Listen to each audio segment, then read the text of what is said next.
Le chef de l'OTAN, Mark Rutte, s'est rendu en Floride pour des discussions avec le président américain élu, Donald Trump, axées sur les questions de sécurité mondiale auxquelles l'Alliance est confrontée aujourd'hui.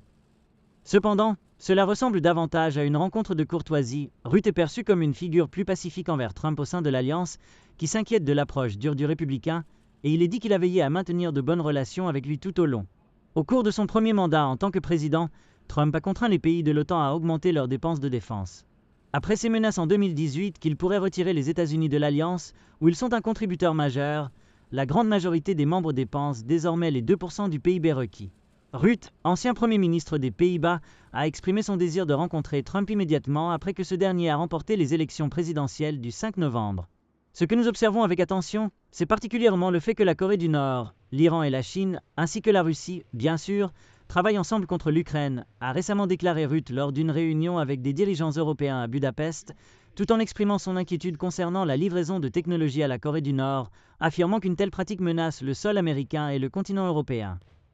Un responsable de la Corée du Sud a déclaré vendredi que Moscou avait fourni à la Corée du Nord des systèmes de défense aérienne en échange du déploiement de ses forces pour soutenir la guerre de la Russie contre l'Ukraine.